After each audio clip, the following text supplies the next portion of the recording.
You wanted the best. You've got the best podcast. The hottest podcast in the world. The Chris Voss Show, the preeminent podcast with guests so smart you may experience serious brain bleed. Get ready. Strap yourself in. Keep your hands, arms, and legs inside the vehicle at all times, because you're about to go on a monster education roller coaster with your brain. Now, here's your host, Chris Voss. Hi, folks. Chris Voss here from the ChrisVossShow.com, the ChrisVossShow.com. Hey, we're coming here with another great podcast. We certainly appreciate you, all of you, not just you, but all of you tuning in. Thanks for being here today with us. We've got a great discussion, an incredible author. Of course, we only have the best authors on the Chris Voss Show. Refer your friends, neighbors, relatives to the Chris Voss Podcast Network.com or thecvpn.com. We'll get you there as well. You can subscribe to the show and, sit around a table and make everyone else at your table subscribe as well. You can see the live version of this video on youtube.com/Chris Voss, and you can hit that bell notification so you get all the video notifications of what we do there. I mean, it's great technology. It's 2020. They have video now.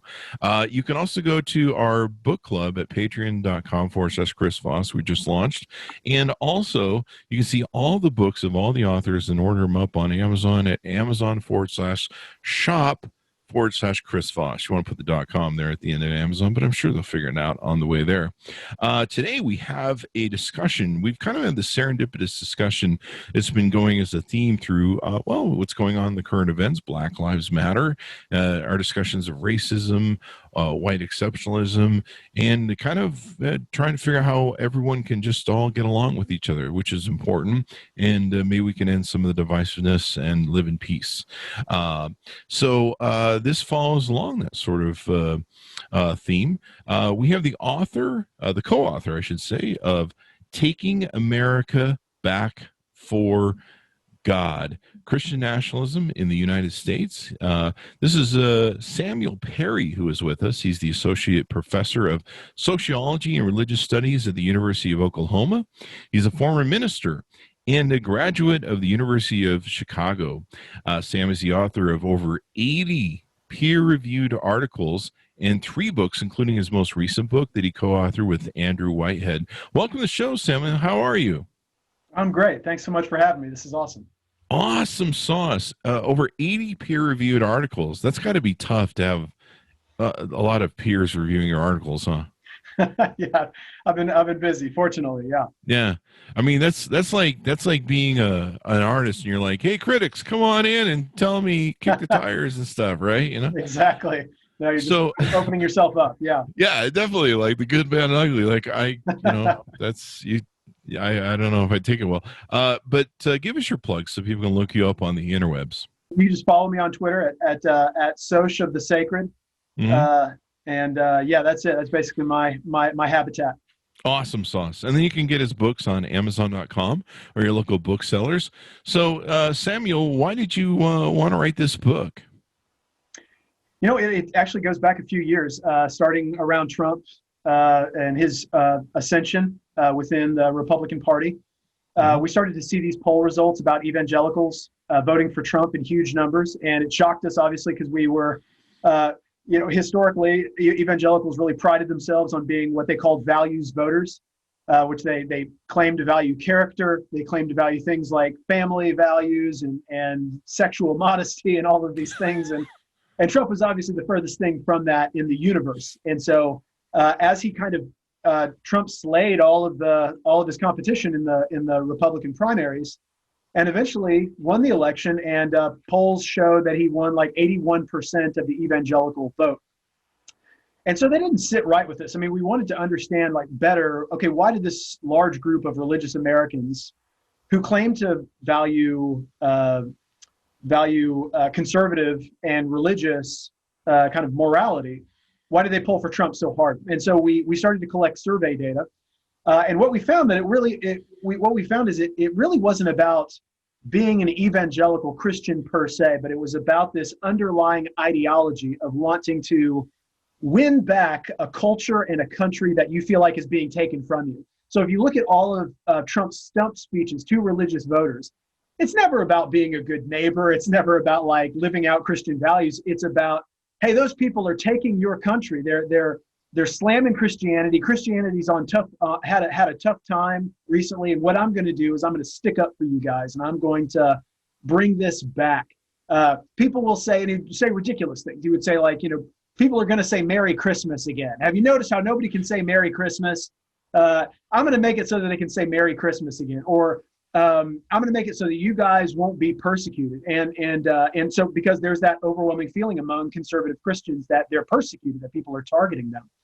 And so what we wanted to do is we wanted to collect data and to understand the scope of this ideology that we call Christian nationalism, that really sees America as rightly belonging to Christians. And I put that term in quotes because it's not just like all Christians, it's Christians who are like us, right? Christians who are conservative, white, native-born, culturally Christian, at least by identity, but it's basically kind of all of these things. And so Christian nationalism is this ideology that understands America as rightly Christian, belonging to us, and we need to reclaim that. And Trump was basically the means to that end, and he has been, and he continues to promise that for them.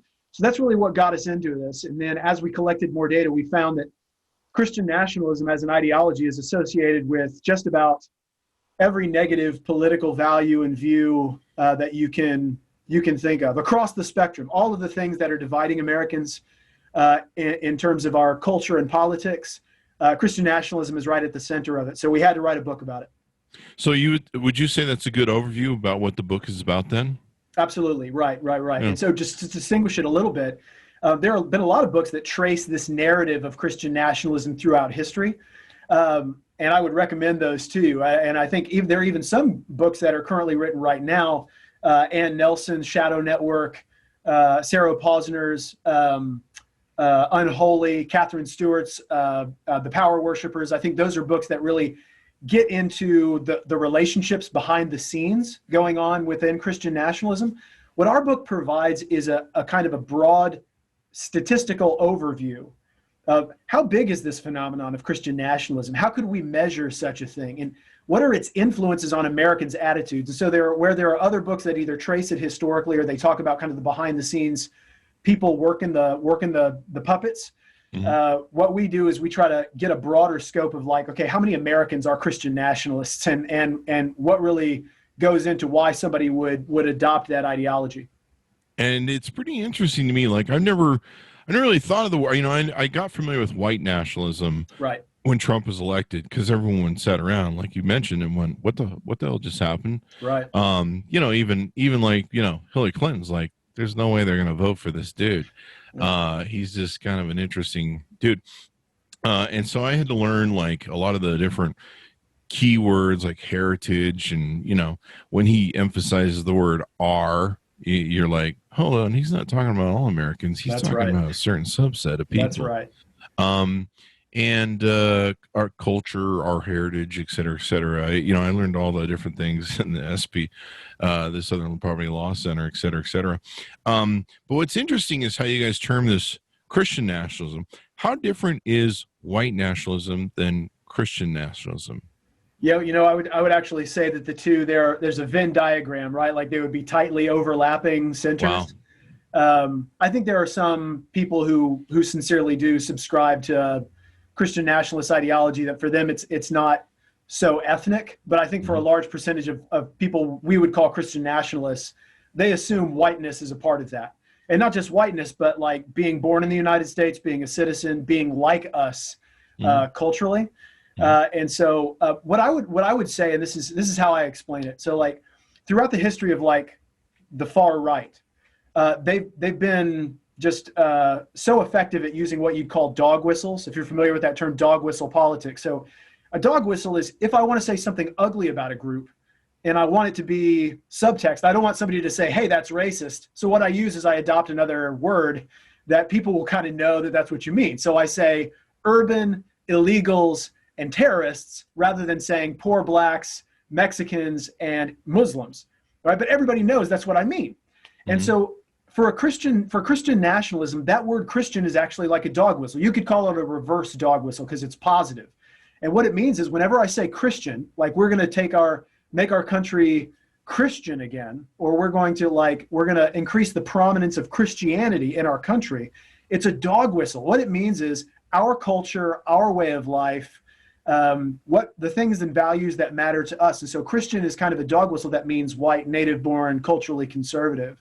You could actually see this even today. So Eric Trump tweets out something that says something to the effect of, I think I can get it word for word, but he says, "My father will always protect, he will protect God, faith, and religious freedom in this country." Now, to a Christian, that ought to sound ridiculous because the Christian God doesn't need protection from human beings, but it makes perfect sense if God to you is a way of life. If God it means our culture and our values. And that's exactly what Trump promises, is he will protect Christian in the sense that means our way of life and our culture. I think Trump actually said too that Biden will kill God or something. That's right. He's going to hurt God. Biden's going to hurt God. And that's exactly what he means. Every time that word God comes out of Trump's mouth, you can assume that's exactly what he means. He has no conception of God as a person or somebody he knows personally. It's always about, hey, you Christians, you guys are really into this God thing, right? I'm going to defend this God thing for you. It's interesting too how they don't seem to, or they don't want to understand the suckerism or the snake oil, or realize they're being played. And maybe it's because they think he's on their side. The Bible, the thing where he went to Lafayette Square, Lafayette Park, and held up the Bible. Fortunately, some Christians finally started seeing through that. Right. I mean, I read the Bible as a kid. I got into it with someone the other day who's a Trumper, and he was talking about I think we were having disagreement, and I was like, man, what you're doing isn't very Christ-like. You're being really attacking and ugly. And he goes, well, I'm being like Jesus was when he was in the temple and to put up the money changers. And I'm like, well, I'm not money changing. I just said Trump was bad. So that's right. I don't know why you take that as your thing. It's interesting to me how this gets used. And like you say, I'll give an example here in Utah. It's largely religious. And they all were like, we're not going to vote for Trump. In fact, there was a guy there who they're kind of going to vote for, or said they were going to vote for. And a lot of people across the nation either wouldn't tell pollsters who they're going to vote for. They called it the shame vote.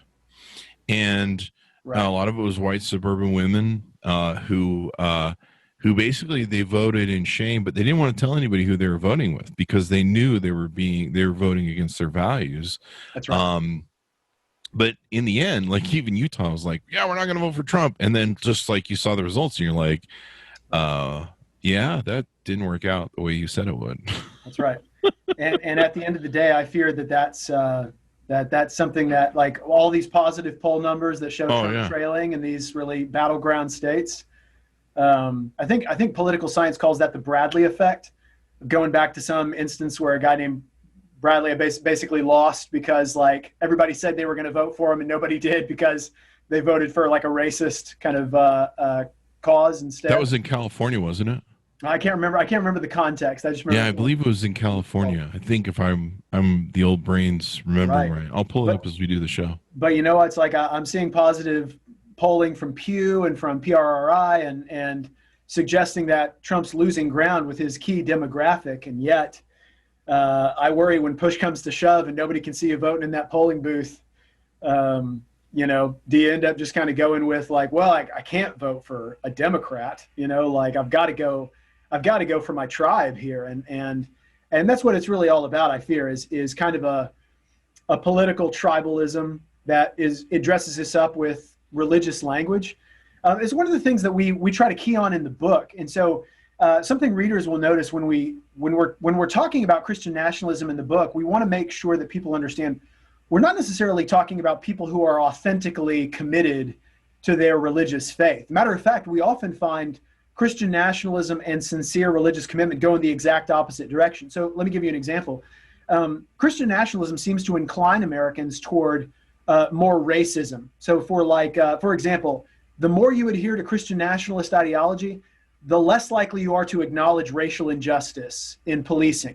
You're going to say, no, they treat blacks and whites equally, or if African Americans get shot more by the police, it's because they deserve it. They had it coming. Matter of fact, Bill Barr, who's this prominent Christian nationalist in the Trump administration, just said that the other day. He said he was interviewing with, I think, Anderson Cooper, and he said, I don't think there's two police systems. I don't think there's inequality. I think that's kind of overblown by the media. So we find Christian nationalism is actually powerfully predictive of that kind of attitude, that's just denying any inequality whatsoever. But once we account for Christian nationalism in our statistical models, we find that people who are more committed to their religious faith actually are more likely to see the racism. They're more likely to say, no, that's unjust, that's unfair. And so something we try to repeat again and again in the book is that our fight is not with people who are sincerely committed to like trying to be like Jesus, love their neighbor, be tolerant of others, be good democratic citizens. We want they should be good neighbors, and we want that kind of authentic faith commitment to mold somebody into being a loving good neighbor, right? Yeah. It's Christian nationalism, this kind of political ideology that dresses itself up in religious language, when really it's all about us versus you. It's about ours versus yours. It's about order and taking it back and rearranging hierarchies, or like reestablishing hierarchies more accurately. And so I think, one of the things that we want to get down to is that it really doesn't have to have anything to do with Christian morality whatsoever. And in fact, it could just be the opposite.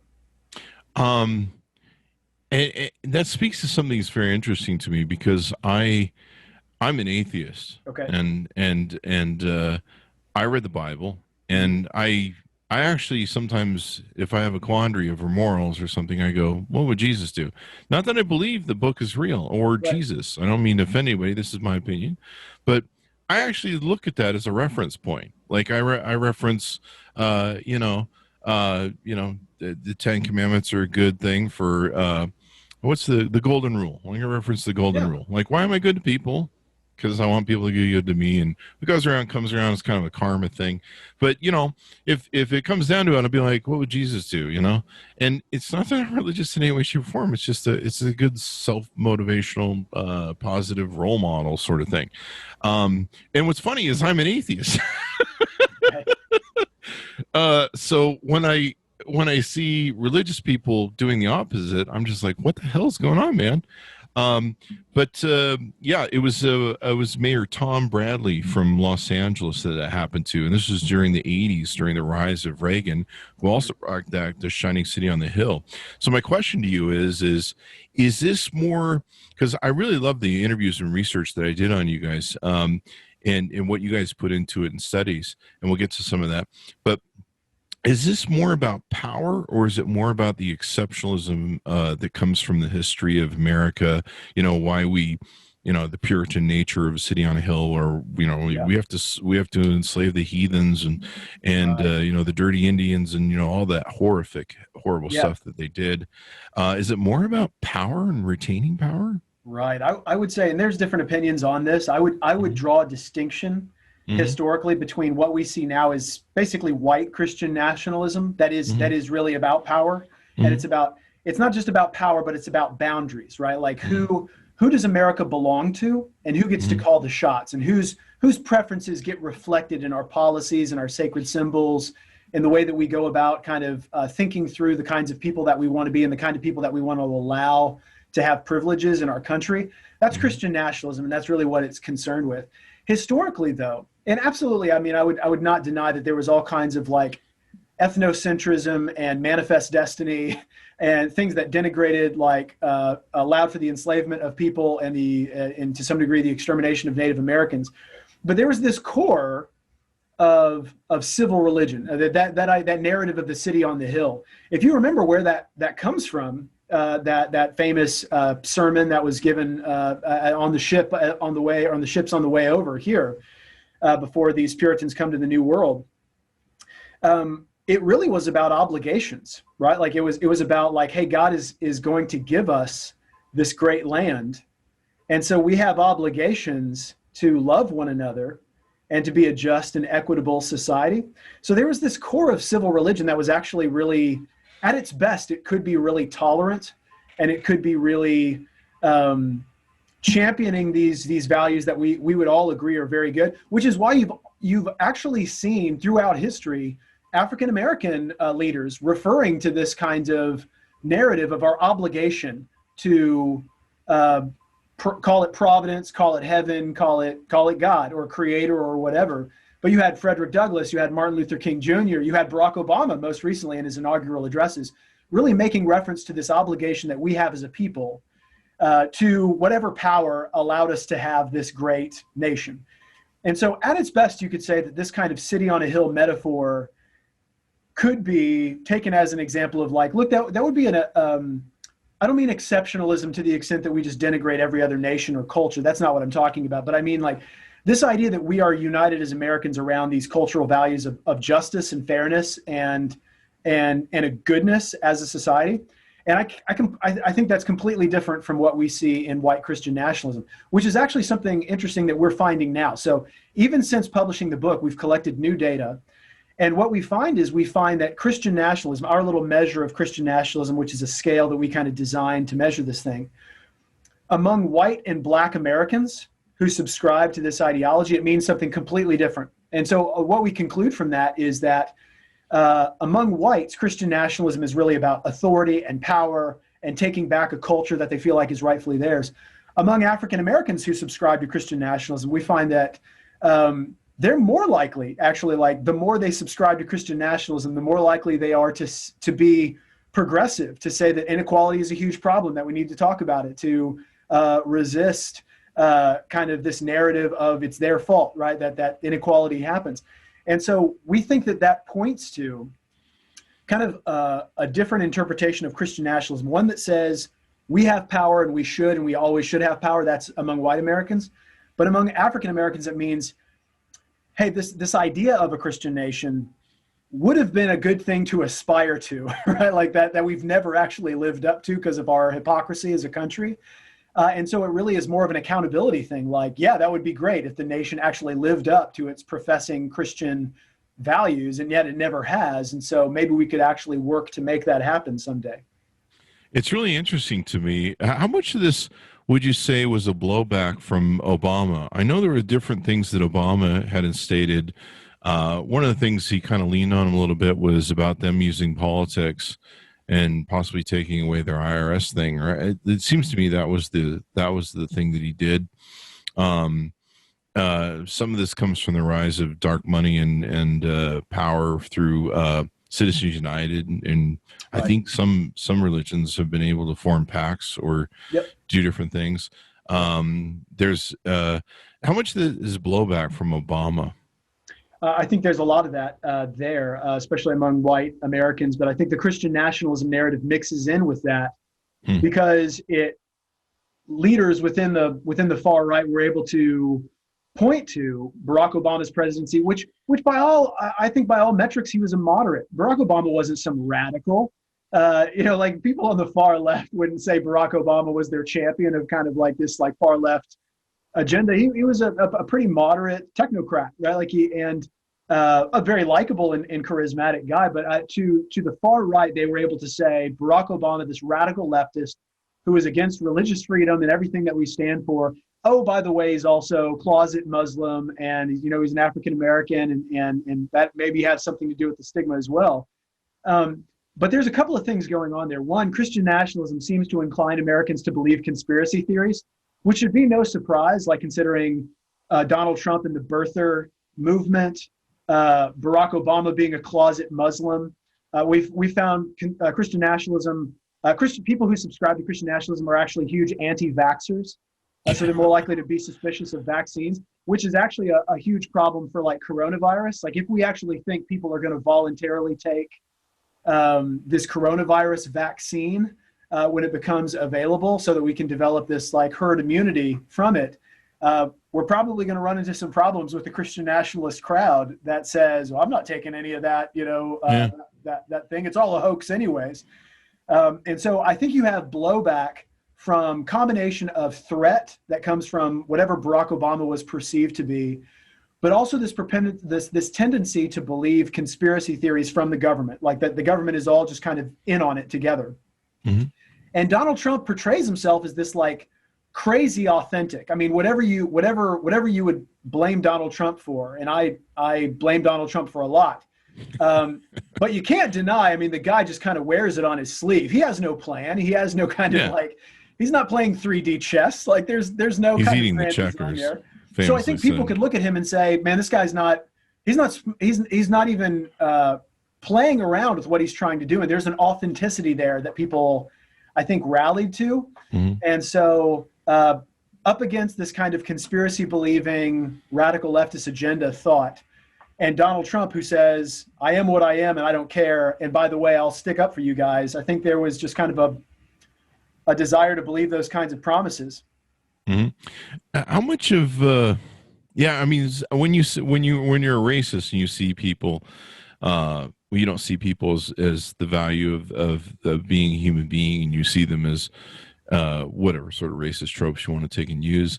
You can look at Obama. I've seen all the different stuff the deplorables put in the Facebook groups of Obama and Michelle, and they're hideous. And what's funny is I think Obama has been to church probably more often in his life than Trump's ever driven by a church.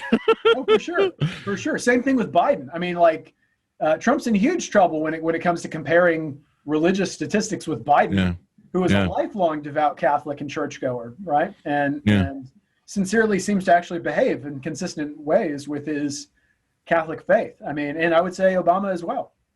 One of the things that Christians have always been doing is pushing their religion into the system. And we didn't have in I think God We Trust on the coins, and then we didn't have that part of the God part of the national anthem or the national, where we pledge allegiance to the flag. And that got added in the 50s, which I didn't know up until recently. But what's it? And then recently, what I've been learning, I didn't know there was this huge separation between black and white church groups. I didn't learn that until recently, as we've been having these great discussions, and how they broke apart, how the Civil War and racism is part of that, slavery, and oh my gosh, all this stuff. And I always just thought, religious people, they're all kumbaya over there. And not exactly, no. Yeah, and there's and racism is part of that narrative, because if you study the Civil War and all the discussions we've been having, hopefully people have been listening. But what you speak to in your stuff is about the power, and I'll see Republican, and I imagine they're probably religious, I'll see them say, they're going to outnumber us soon, and God knows what they'll do for what we did to them. You hear stuff like that, and you're like, really? You think about that? Like, that's something you're spending time on? Same thing with the immigrants and everything else. And it almost seems like it's the last grasp of dying power. Christians have always been kind of pushing their religion on us. Like, we have to put the 10 Commandments on the courthouse steps. And you're like, well, can the Satanists put their Satanist occult stuff on the no, they can't. Well, how come you guys are so special? And so they've always been pushing that, but this almost seems like it's just the last dying effort of a because most millennials aren't going into church anymore. I think religion's going to die even more with what's going on, where people aren't going to church anymore, spending more time on the internet. What's the point I'm trying to make here? It's kind of a long one. There were some people who said that they see Trump, the Christians kind of see Trump as like, he's kind of like the Antichrist. He's like choose your destroyer sort of thing from Ghostbusters. Right. Choose the form of the destroyer. And so they feel like he is like I think there's like an angel, an archangel or an angel of destruction that's maybe in the Bible, but they feel like he's the destructor of everyone else who's fighting for them. Do you see, is there any of that validated in the studies you've done? Yeah, I mean, absolutely. So Tony Perkins, who's the president of either American Family Institute or Family Research Council, I can't remember what he is, but he's a leading, former politician and also very prominent leader within American Evangelical family associations. And he was asked, why do you guys like give Trump a pass on all this stuff? Why did evangelical Christians really support Trump? And I think he said it best, like, we were tired of getting pushed around by Obama and all his leftists, and Trump was the guy on the playground willing to punch the bully. And that's exactly who Trump is. Trump is the bully who punches the bully who's picking on you, or you think is picking on you, right? And so this is one of the things that we're curious about, and we're trying to collect more data on. You brought up the idea of like this being kind of a last dying gasp of conservative Christians. This is one thing that I think you guys have Robert Jones on the radio show the other day, and I love Robert Jones's book. He had a great book called before this one. He's got a great one called White Too Long, which I'm reading now, is awesome, and another one called The End of White Christian America. And he wrote The End of White Christian America before Trump won. And then he actually had to go back and write an afterword for the publisher, because in The End of White Christian America, and this is something that I would have taken issue with, he really writes about after 2 straight victories of Barack Obama trouncing the Republicans, he was able to kind of, I think his conclusion at first was like, hey, this is kind of, they've already lost their influence, and we're not going to expect too much from them anymore because they're just declining in terms of like a percentage of Americans. And then Trump happens, and you have to go back and reinterpret what the hell just happened, right? Like, how could we explain this? Because it sounds like, man, they came out with a vengeance here, and they're still pushing for him. And so I think we have to grapple with this idea that Christian nationalism is something that is always there, but it could be reactivated when there is a perceived threat that's big enough, right? Like, so Christian nationalism, you could say, has been like a part of Americans' history throughout its history, but it kind of resurfaces whenever there's this kind of racial and cultural threat that white conservatives in power feel like they need to fight against. And so they're able to rally around this Christian identity and to say, let's come together and let's fight and take back what we feel like is being robbed from us. And so, on the one hand, in the book, we do demonstrate that like Christian nationalism does seem to be in decline over the last, say, 15 years. Demographically, that's just because people are getting older, and like you said, younger cohorts are like replacing older cohorts. And yet, I'm kind of skeptical that is just going to die out, because I think if you whip up enough kind of ethnic and religious and cultural threat, I think people could be signed on who weren't signed on before, because they feel like, we need to come together to stop these leftists from taking our country away. And so I think time will tell, and this election will be really powerful to show. We're collecting data on it right now, before the election and after the election, and how much of an influence this ideology plays into whether Americans are planning on voting Trump again. And after the election, we're going to ask how much it played into who ended up voting at all.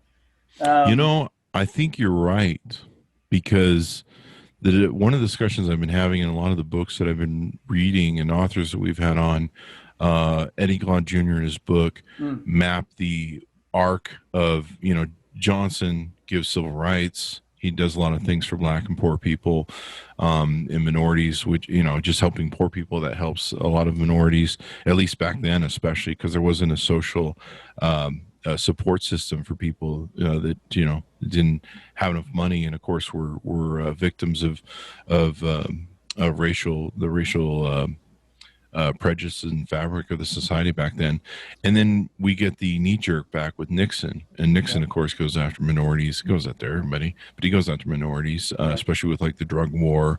And he was the guy who coined that term, law and order president, war on drugs, law and order candidate, war on drugs. Candidate. Weird, that's coming back again 40, 50 years later. And then we had, we flipped back to Carter. And then we go right back in with Reagan. And, we've been reading a lot about Reagan and back then when California was a red state. And then we go back to Clinton, and then we go right back in with Bush, and we're back at the same thing. And then we go out with Obama, and then now we're back again. And we had Jean Guerrero on the show talking about her book Hate Monger, and Stephen Miller was activated in the 80s. And so one of the concerns I have is that Donald Trump is, you see these young kids, you see them in the crowds, you see the children in the crowds, and, their mothers and fathers are, Trump hate, Trump hate. Right. And you're like, holy crap, that's a whole new generation of hate. And I've been looking at going, I was hoping we could get this whole racism thing resolved, but it doesn't seem like we're making progress. It seems like we're just moving through waves of it through these new generations that get taught hate by whichever, Nixon, Reagan, Bush, right, Trump. That's We just keep reinventing the wheel. The one thing man can learn from his history is that man never learns from his history. That's right. Yeah. That's so sad to think about. That's my saying. You can quote me on that. That's a bummer. Yeah. But I think you use the word activated, and it almost seems like that sometimes. Like if there's a terrorist cell or something like that, or like ISIS recruits these kind of young disaffected people who are frustrated with life and are able to whip them up into kind of like being mobilized for whatever cause they feel like this is something I can rally around. And Trump is able to tap into that fear and anger at his rallies. And something that I even fear, something that I fear, and I think political scientists and sociologists are also really concerned about in the future is how much, forget Trump, like for now, right? Like, I mean, Trump's going to go away and he's going to slip into irrelevance eventually. Hopefully. But the precedent that he's set for a leader, like there used to be some kind of a standard, like the things that he is able to say and do and to lie with complete impunity from any consequence whatsoever. I mean, such an erosion of the standards that we expect from political leaders, our chief political leaders. What it's become in terms of like our fighting as a culture, the divisions that we see, and Trump has so exacerbated those kinds of things. I mean, I think my greatest concern is not whatever Trump, again, I don't think he has a strategic bone in his body. I mean, somebody said, I remember, I think a friend of mine, Phil Gorski, said one time that, Trump isn't playing 3D chess. He's playing one-dimensional chess where the king stands in the middle of the board and just screams, look at me, look at me, look at me, right? Like that's it. That's his game. But after that, the consequences for our democracy are terrifying because it's like, how do we even have conversations now after Trump? One of the things that we keep finding in our studies of Christian nationalism as we've collected more data is there are basically three sources that hardline Christian nationalists trust in terms of like news and leadership. It is Fox, Breitbart, and Trump. Everything else, medical experts, other news sources, that's it. So you've got yourself in a situation where like you can't even have a conversation with a group of people because their information is completely different from the information that you're getting. Yeah. Right? Like you're getting fed a completely different narrative of facts than what you're going to get if you're somebody who's just an average American who's like listening to NBC or ABC or NPR or any other medical expert or media source. And so our ability to have conversations now, I wish I could say that this was kind of a dying gasp of a people who are on their way out. And yet I feel like the consequences of what we're seeing right now could be so incredibly dire for our democracy. Yeah, I believe you're right now that I really look at it. What I want to, there's two things that I have for you. I'll ask the first question, and it's kind of a go back. What percentage of Christians would you say are really deep into this white nationalism? Is there a way to separate them on a percentage basis? Yeah, sure. So one of our key contributions of our book that we try to underscore is that we're the first, I think, scholars to try to measure this thing. And so what we do is we developed a scale, and that's just kind of, we gave every Americans a series of questions. We distributed these surveys, and they're always the same questions so that we can compare survey to survey. And we basically ask them, how much do you agree with the following statement? And we ask them 6 statements, things like the federal government should declare the United States a Christian nation, or the federal government should advocate Christian values, or the federal government should enforce a strict separation of church and state. So if you disagree with that one, you actually don't want a separation of church and state.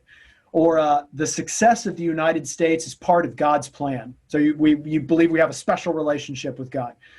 And so basically people who we arrange those questions to where, and we add them all up to where people who score higher, the values range from like 0 to 24. And so people who score higher on that Christian nationalism scale are more in line with Christian nationalist ideology. So what we do in the book, so that we don't have to talk about whether or not somebody scores a 3 or a 9 or an 18 on that scale, is we divide them up into 4 groups. That is rejectors, resistors, accommodators, and ambassadors. Rejectors on the far left are the people who absolutely deny any kind of connection between Christianity and American politics. Those two things should be kept separate. Probably where you are and where most of your listeners would be, I would guess. You'd be hardline rejectors, right? Or resistors at the very least. Ambassadors, though, accommodators are these people who are they're mostly Christians who are kind of friendly to Christian nationalism, but they're not hardline Christian nationalists. And then you've got ambassadors. So these are the true believers in Christian nationalism. And you'd be surprised. So you'd think this might be just kind of a fringe minority. This actually about 20% of Americans fall into this category of ambassador. And it actually does in survey after survey. We've distributed a bunch of surveys now, nationally representative surveys, and it's about 20% of Americans that are ambassadors. And so when you add them up with accommodators, that's about a third of Americans. You've got over 50% of Americans that are friendly or true believers in Christian nationalism. So that's, it is not a minority group that's actually, they could be activated. Those accommodators can be activated to sign on to these kinds of like hardline Christian nationalist narratives. So in your guys' book, you talk about how a lot of this correlates with the guns, Second Amendment, xenophobia, all that sort of stuff. Tell us a little bit more about that you have in the book.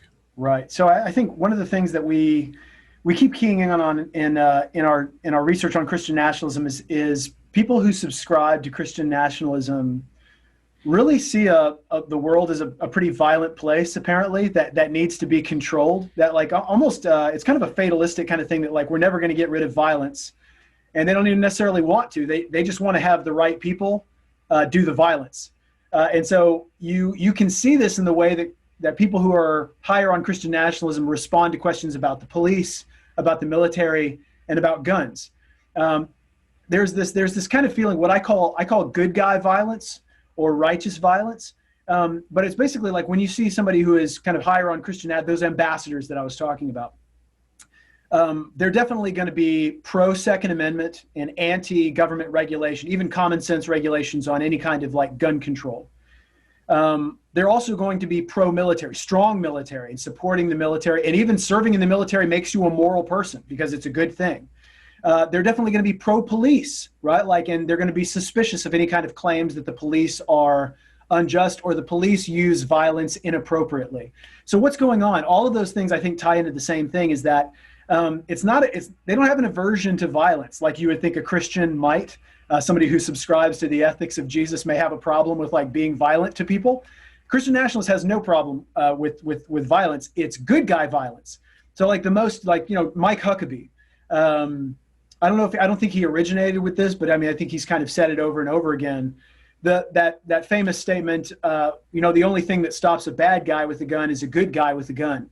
And that's a very Christian nationalist way of thinking about it, right? Like it's not about like, hey, let's remove the opportunity for people to shoot one another, or like, let's create better values that like we don't have bad guys anymore. There's going to be bad guys and they're going to have guns. And the only way you stop them is with a good guy who has a gun. And so Christian nationalism is about let's put violence in the hands of the police, the military, good guys with guns, so that they can control deviance, terrorism, crime, disorder, and all of those kinds of things. And so Christian nationalism is powerfully related to what we would call like authoritarian means of social control. They're all about that. And in fact, another kind of example of this is we find Christian nationalism is powerfully related to whether or not you want to restrict somebody's free speech, which is kind of an irony, right? Like, because you would think the people who are shouting about free speech and freedom of religion right now are the Christian nationalists. But what they mean is freedom of speech for us. They don't mean freedom of speech for, some kind of Muslim teacher or some kind of, somebody who writes the kinds of books that they disagree with or whatever. It's all about controlling that speech and giving it to a certain group of people. With immigration, I think we see another facet of Christian nationalism. So with guns, you see kind of the authoritarian impulse of Christian nationalism. But with immigration, you see this kind of boundary maintenance impulse within Christian nationalism. So Christian nationalism asks the question, who does America rightly belong to and who can enjoy its privileges? And the answer is always people who are like us, people who are Christian, white, native-born, culturally conservative. And so immigrants are like the opposite of that. They're assumed to be of a different religion, assumed to be of a different race and a different ethnicity and a different culture. And so they're assumed to be disease-ridden, culturally backwards. They're going to make impure our country. They're going to defile our country, which is why, like, we published we have a study that's under review right now. It's one of those peer-reviewed studies that we're kind of waiting to get back on. But we found that Christian nationalism, we asked all these questions about immigration and whether you ought to restrict immigration and coronavirus. Like, it was how closely tied does immigration and people of color tied to the infection rates that we're seeing in the United States. And Christian nationalism, of course, was one of the leading predictors that Americans think, you know how we solve this coronavirus problem? By restricting immigration, by building a border wall, by making sure that we kind of prevent unclean immigrants from coming into our country. And so we see Christian nationalism really wants to claim America for a certain group of people. And part of that is excluding everybody else who doesn't fit into that category, or subordinating them, either excluding or subordinating them underneath the hierarchy of like who really, deserves the privileges. This may make sense as to why Trump only plays that base and sticks with that base. Absolutely. Because he wants the image to them that I thought he just did it because he's an insecure little brat and anybody who didn't vote for him, he's upset with him. But now I'm kind of starting to think that he does it to play with them to show his loyalty. Exactly. And that's why they like it when he destroys the norms, when he destroys, well, everything, is like he's fighting for us. So a lot of what you said about the guns and xenophobia and everything seems to always be coming back to power and That's right. White power under the guise of religious nationalism. Yep, I think so. And the United States is kind of an interesting example of how this is playing out. So we actually see examples of this. We didn't write about this explicitly in our book, but you see examples of this popping up all over the world. A kind of a religious, it's really an ethnic nationalism that kind of masquerades as a religious nationalism. You see it in India, you see it in Brazil, you see it in Europe. And the differences are, one, I mean, obviously in India, we see a different religion. It's the Hindutva movement. Like that's saying, hey, real Indians are Hindus and the outsiders are non-Hindus. But it's an ethnic nationalism that kind of portrays itself as like caring about Christian identity. The difference between the United States and those countries, though, like say Western Europe, is the United States has this very unique history of like evangelical language. Like we are, by comparison, a very religious country compared to those other countries. In those other countries, nobody's going to church, nobody's reading their Bible, but they say when they claim Christian identity, it's pretty transparent that they mean native-born white people like myself, right? Mm-hmm. In the United States, though, we can mask all of that. We can do a dance where we mask all of that ethnic and racial kind of subtext. Mm-hmm. And we flower it up with Christian language, which is why you can see like really prominent mainstream Southern Baptist preachers or Reformed, preachers like Robert Jeffress, most recently John MacArthur, really stumping on Trump's behalf and saying, theologians like Wayne Grudem or I think Christian leaders like Tony Perkins, really stumping on Trump's behalf. In a way that sounds very overtly evangelical and Christian, but once you dig a little bit deeper into kind of, okay, what exactly do they mean by these certain code words? What they mean is ours, power, people like us, heritage. It's all code language, right? And so it's more transparent in the UK. It's less transparent here, and it's more subtextual in the United States. I wonder if these are going on around the world, like we see the concentration camp of the Uyghurs in China. I don't know if that's part of what you're referring to as well, but it is a persecution of a minority. Right. But I wonder if it's because we've stepped back in the world and people are like, well, America doesn't care anymore. America isn't gonna, threaten whatever and run around with this big stick. They don't care about themselves right now. And we can see through Trump, and almost Trump sets an example to the world that says, hey, I had the Washington Post co-editor on and his wife yesterday or day before yesterday, and they talked about how even like with the press are more endangered in the world because around the world in different countries and governments because he treats the press so horribly. It's really interesting to me. So let me ask you this: is this the reason that they hate cancel culture and PC? Because one thing I've seen with my religious friends is the hatred of PC, and I'm like, I mean, it's one thing to be a closet racist, but it was like they were just so resentful for so many years at having to be PC and hold that in. Right. You're just like, oh my God, like you can't even be polite. Right. Yeah, no, for sure. So, I think the unfortunate thing is I think you dig a little deeper, what they really hate is liberal democratic norms of virtue and civic kind of mindedness, that you treat other citizens with respect, that you and so they want to play themselves as the victim. Like, no, we're targeted. Everybody hates us and everybody's lying about us and coming after us.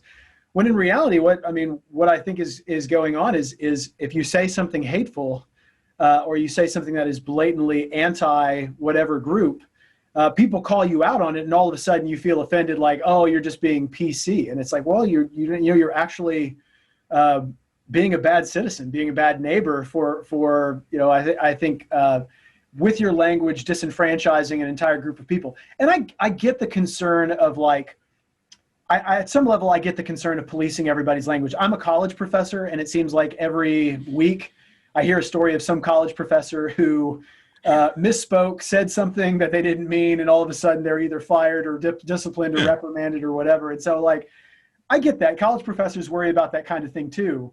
And yet at the bottom line, I think that's kind of a red herring for these people. Like, what they want to do is they want to be able to say hateful, exclusionary kinds of things with impunity, like Trump does. And whenever anybody kind of pushes back, they say, oh, PC or oh, you're just being, you guys, it's cancel culture. And it's like, well, I think you may be exaggerating how much people are really kind of restricting your freedom. And when what you really mean is freedom to be a public jerk and to say things that are really antagonistic to a lot of people.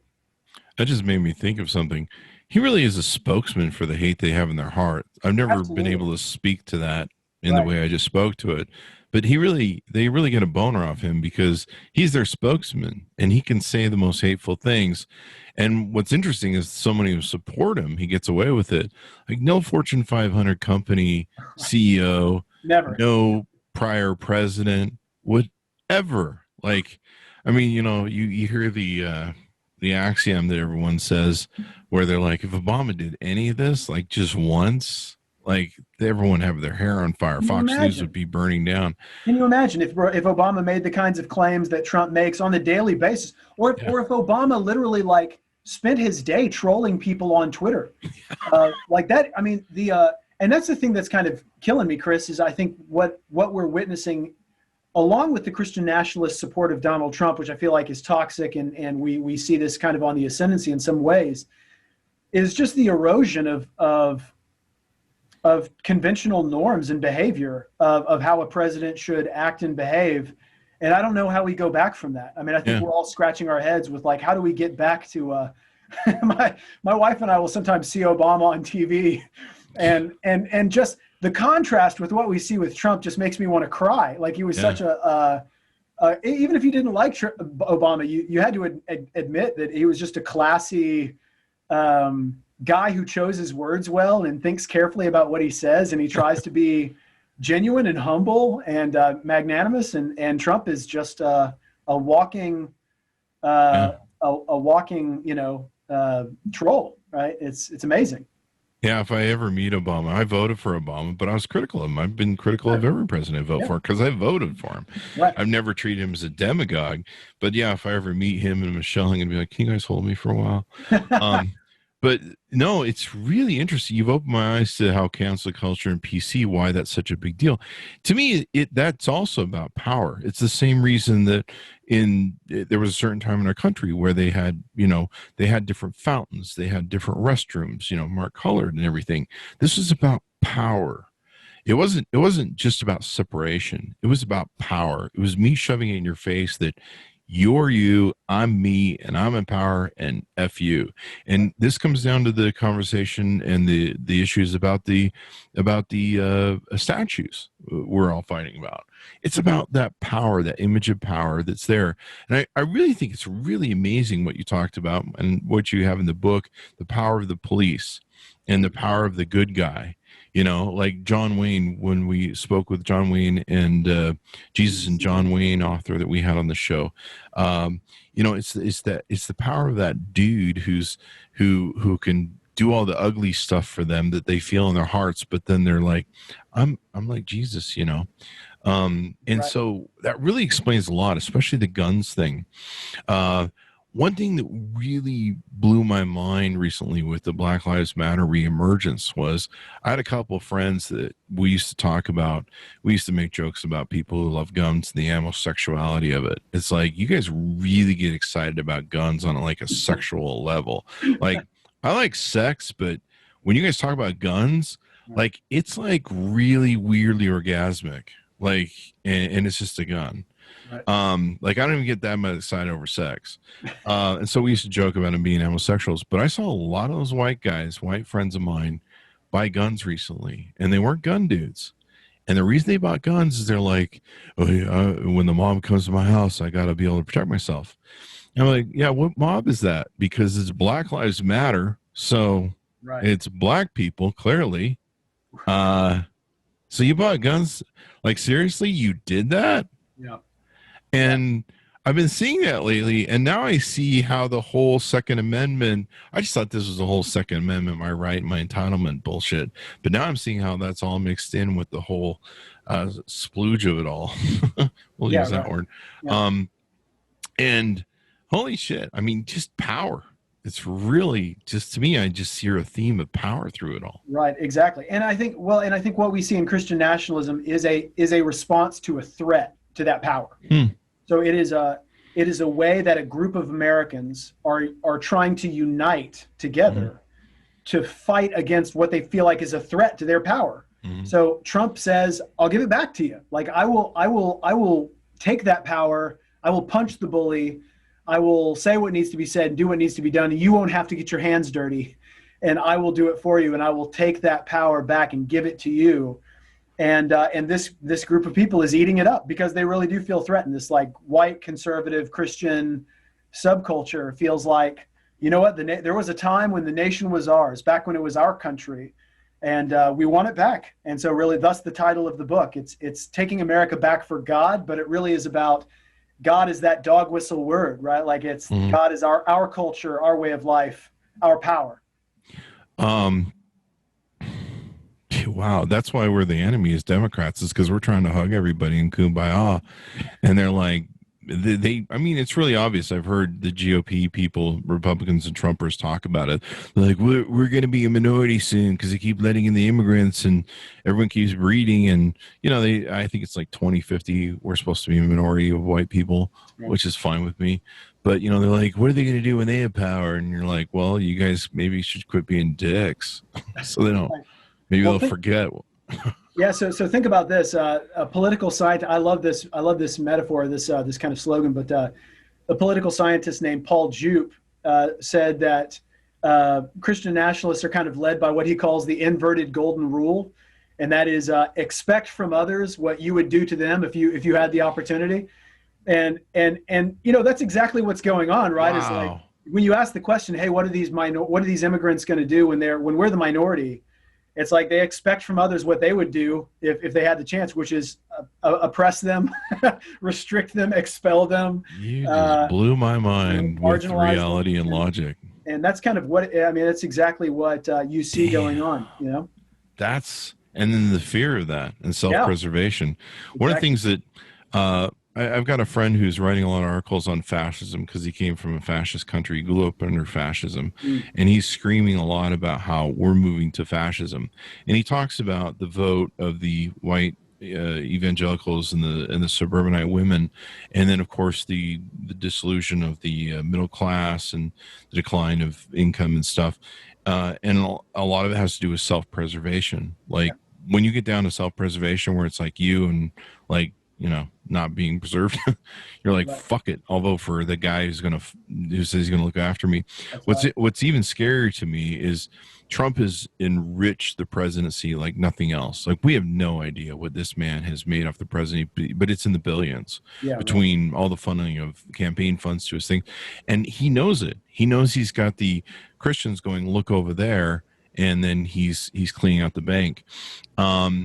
My fear is, and this came in the conversation I had with the author of Jesus and John Wayne, is they're willing to sacrifice the Constitution for Trump. They're willing. They believe he'll bring them a God country, and I think what's going to happen is if he wins re-election anymore, he doesn't need those folks for re-election again. He doesn't need them for anything. And if you're familiar with the story of Hitler's rise to power, he courted the church. That's how he siloed his power, by using the church and courting them. And then there was a time where once he got enough power, he goes, F you too.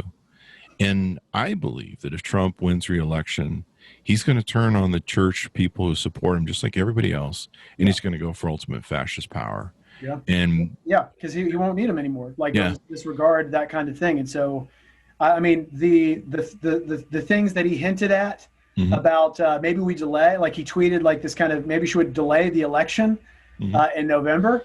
I mean, people should have been freaking out, right? Like when he said that, because even to suggest such a thing means like he knows he's losing in the polls, and he will not. Like, I mean, can you imagine that guy going willingly? Like, can you imagine Trump like humbling himself, hat in hand, and saying, "Good race, Biden. You really won the day." I mean, can you imagine him not? Can you imagine him not going on TV or tweeting, "It's a stolen election. You ought to be up in arms. It's all lies and robbery." And he's going to try to whip up half the American population to try to keep him in power. I mean, that ought to terrify us. And he will, I don't think Christians see it coming, but he will betray them. He's betrayed everybody else. Sure. Yeah. I mean, he doesn't need them after the election. He's just using them right now for the election. And once he does that, he's going to seize ultimate power, and he's gonna silo it. I mean, just watching his whole family do the Banana Republic on the GOP dais, I was like, does the GOP not see what's coming there?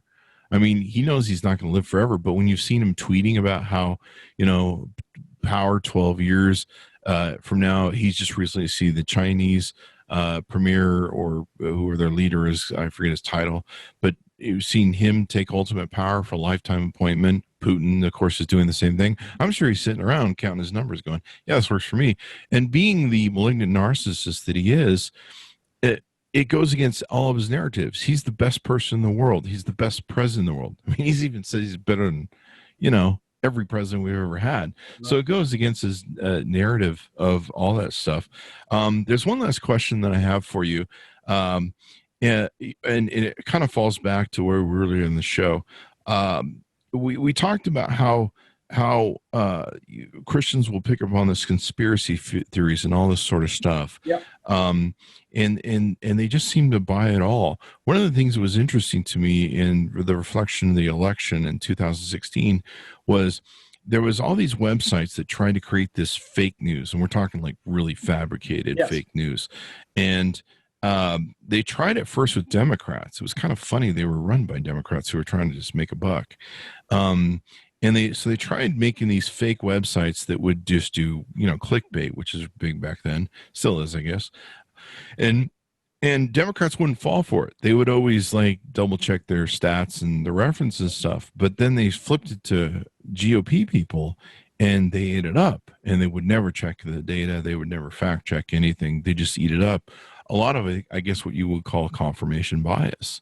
Yep. And to me, my opinion, and so I'm looking to be corrected if I'm wrong, my opinion has been, especially from being an atheist, is if I can get you to believe, this is my opinion, if I can get you to believe in a boogeyman in the bed, one of the 3,000 gods man that's invented in the world, that or that there's a man up in the sky who happens to be an incredible sadist and destructive, mean, vicious, angry. He watches pedophiles, piddle children, and goes, okay, well, that's fine with me.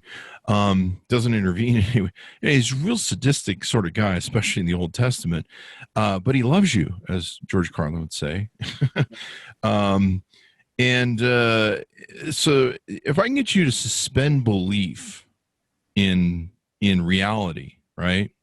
Like if I walk around and I tell you that I'm hearing voices and people are talking to me, you'll put me in a funny farm and have me tested for different things, like the guy who wrote The Beautiful Mind. I forget the term of his. Yeah, I forget the term of what he had. But if I start telling you that I'm seeing people and they're talking to me and stuff, you'll put me in a funny farm. But if I tell you that it's God, you'll be like, oh, that's fine.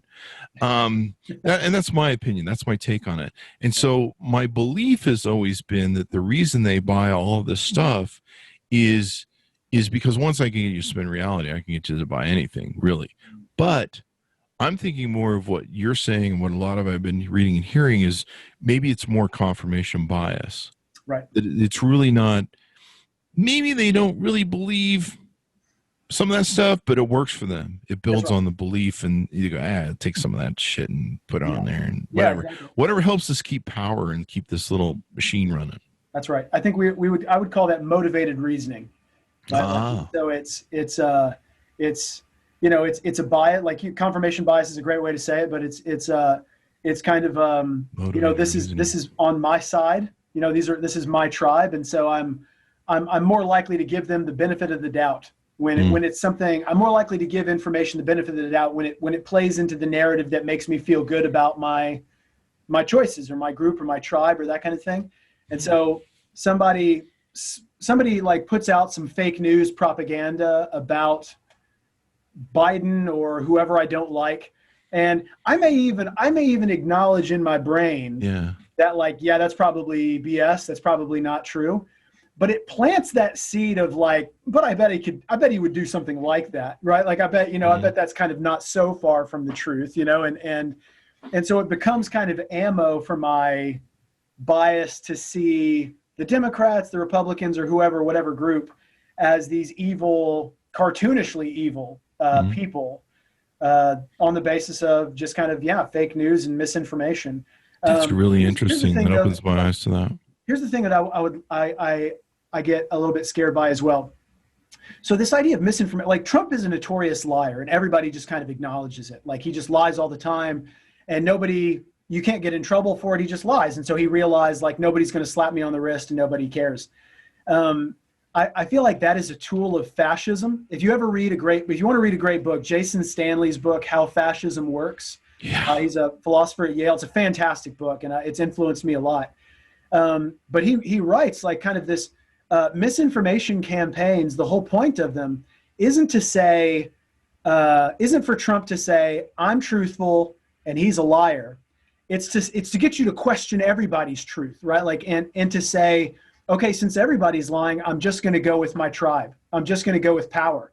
And so it's not about who's truthful. It's not about evidence. It's about everybody's lying now. He's lying, I'm lying, but I'm on your team, and so vote for me, right? And so don't question the narrative. And so I think that's kind of the whole point, is Trump, with this kind of constant barrage and cascade of lies, undercuts the entire democratic process by causing us to distrust the system. He's going to do it in November. He's going to question the validity of mail-in ballots. He's going to question the validity of actual voting machines if he loses. And so that's what it's going to be. When he lost the popular vote, he was making up stories about millions and millions of people who were just falsely voting, and there was no evidence, of course. But that's what he wants to do. He wants to erode kind of our trust in the democratic process through just a constant barrage of lies and misinformation. And it's easy to seize ultimate power if you do that. That's right. And you're right. I feared the same thing. But yeah, you've woken me to a few different new angles and looking at the perception. Even with Stalin, he used the church and the perception of, there was kind of like this thing with Russia where whoever was the head of Russia was kind of an agent of the church sort of thing. Okay. And he used them until he didn't have to anymore. And yeah, you see this with fascism, with every Hitler, Mussolini, Stalin, all of that. They use that. Once you can kill lies, once you can destroy the power of intellects, the death of expertise, That's right. there you are. And what's interesting to me is how social media is tied into this, but that's a whole other thing. You and I could probably go on for hours, and I've loved this conversation. In fact, we invited that gentleman on the thing. He has an email from me, so hopefully we'll get him on the show. Yeah. Anything more we want to cover about your book here as we round out the show? We're excited that it's getting a lot of attention, and so we really feel like it's a great time for that to happen. And because we want to bring it to greater visibility before the election, because we feel like this is such a powerful force for, I think, just evil and anti-democratic politics in the United States. And so we'd love to get the word out more. And I appreciate you calling attention to it. I think one of the things that we really want to underscore in the book, though, is just how pervasive an ideology this is. I mean, like I said earlier, over 50% of Americans would fall into this accommodator or ambassador category. And so it's not a small percentage of people who are friendly to this ideology. And so I don't think ambassadors of Christian nationalism are really worth persuading at this point. I think they're just kind of sold and they can do whatever they want to, or Trump could do whatever they want to, and they're still going to pull for him. But I think this group we call accommodators, it's like a third of Americans who are kind of friendly to it, but they're not sold completely. I think they can be reasoned with. I think a guy like Biden, who has some actual legitimate, like, religious bona fides and can come across like a sane and safe person. I think we could try to reason with that crowd and say, you know what, Trump's not the guy. Yeah. So let's call it, if you don't like Biden, let's call it a reset in 2024 and just start over. But Trump's not the guy, Yeah. The moment of truth is what people decide in their hearts in that poll booth. That's right. Or if you're sending in their mail things. But I don't know. It's interesting to me. One final question I have for you. I see I've had a different conversation with people that they say, look, I voted GOP all my life, and I know Trump's bad. I know he's awful. He's a horrible person, but I've never voted for Democrat. Are they really just saying to me that they are falling in those classes you're doing, and they're either working on unconscious bias, whether it really has nothing to do with the GOP? It's just that deep in their hearts, they really have these sort of racist or unconscious bias tendencies.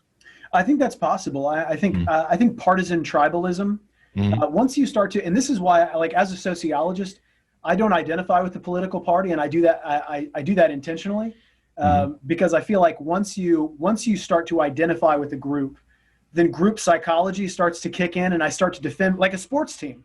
Yeah. I start to defend my team, right or wrong, good or bad. I'm a Cowboys fan, and so, like, whether they suck, I'm just going to cheer for the Cowboys. And so, like, when we do that to politics, then we start to internalize the values of those political parties without objective thought, right? And so I think folks who just say I'm a lifelong Republican really stand, or a lifelong Democrat, frankly, really are putting themselves in danger of just being a pawn and not being an intelligent, like, informed citizen. I think I would encourage everybody to be an informed, conscientious citizen whose allegiance does not come cheap, right? Like, you don't just give away your allegiance to a religious group or a political party or a tribe without really saying, okay, what do you guys stand for? Do I believe that? And is that evidence-based? And how do I feel about that kind of thing? And so I would hope that your friend could be pushed to critically evaluate, okay, you're a lifelong Republican, but what does the Republican Party stand for right now behind Trump, with him as their leader? Is that what you want to sign on to? I mean, maybe they could change, but is that who you are right now? I bet a lot of people look in the mirror and say, that's not me. Yeah, I'm starting to really think that it has more to do with their confirmation bias and That's deep, right. the hate that's deep in their hearts, and Yeah. it's interesting to me. Like, I even had to start listening to what I was saying and what I was thinking. One of the things I did when Trump was first elected is I'm like, I'm going to start walking around and I'm going to look at faces, because that's how we kind of work on a chromosomal DNA sort of level. We look at faces, we determine if we're in danger or not. And so I started looking at faces and then listening to the conversation I was having in my head. And why are you having that conversation about that person? That's how is that logical? To me, what you mentioned before too comes down to the mob rule. To me, I look at tribalism as mobs. Yeah. Or they can become mobs if they become unruly. And like what you said before, where they start believing conspiracy theories and whatever it is, you're just like, well, that's the whip up of the mob. And when they want to go crazy, they go crazy. I've loved this discussion that I've had with you, Samuel. Give us some plugs so people can look you up on the internet. What .coms to go to? Yeah, so I think the book is available on Amazon, Taking America Back for God. And follow me on Twitter at Soch of the Sacred, SOCOF, the Sacred, so just short for Sociology of the Sacred. And that's basically where I traffic. I'm not on Facebook. Twitter is where I do most of my exchanges. So I'd love to hear from anybody in the audience. That'd be great. Do you want to plug your other books too? Yeah. So my previous books, one of them was about, and you might find this one interesting, Chris, because everybody does, was about pornography in the lives of conservative Christians. And that has actually become really relevant lately with Jerry Falwell Jr. and his fall from grace, basically acting out a porn scene, apparently, with his wife and some other kind of, I guess, the pool guy. So it's called Addicted to Lust, Pornography in the Lives of Conservative Protestants. And the book before that was about evangelicals and how they were involved in kind of global adoption, something called Growing God's Family. And so, those are my pride and joy. Proud of them. So if anybody wants to look those up, available on Amazon as well. There you go. Addicted to lust. Sorry, I'm a comedian. I can't pass that joke up. Which is really interesting. I don't know if you talked about it, but here in Utah, we were one of the largest, not we, well, I don't know, maybe. We were one of the largest consumers of porn on like Pornhub. Like, it was the number one state, yet it claims to be the most religious state. So yeah. You were just like, what's going on there, people? That's right. And if you actually look up, Google Trends allows you to look at what people are searching for by state. Mm-hmm. And consistently, when you say the word porn in Google or Google Trends, it'll show Utah as this big state with tons of hits, or porn, free porn, lesbian porn, all those kinds of things that all pops up in Utah. Yeah.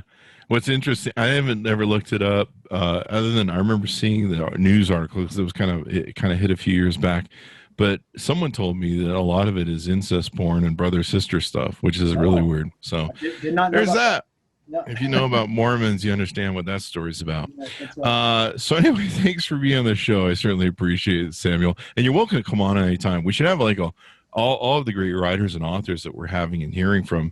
I just appreciate the chorus of what you guys are trying to come out.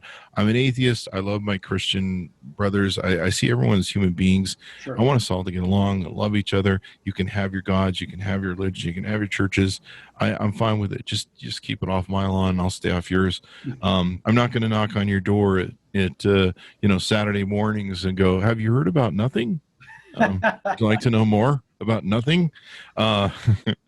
So I leave you alone. You leave me alone. We all get along. We all just we can argue about the semantics of politics. Aside from that, go check it out. Taking America Back for God, Christian Nationalism in the United States.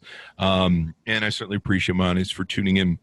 Go to thecvpn.com, refer the show, give us some great referrals, 5 stars if you would, on iTunes. Certainly appreciate that. You can see the video version of this on youtube.com/Chris Voss. Hit that bell notification button. Go to amazon.com/shop/Chris Voss. You see all the wonderful books and authors that we've had on the show, and you can buy them all at once too. You can just sit there and hit the bang buy button, buy the book, support all these great people and their brilliant minds and all the work that they've done, and also patreon.com/Chris Voss. Thanks so much for tuning in. We'll see you guys next time.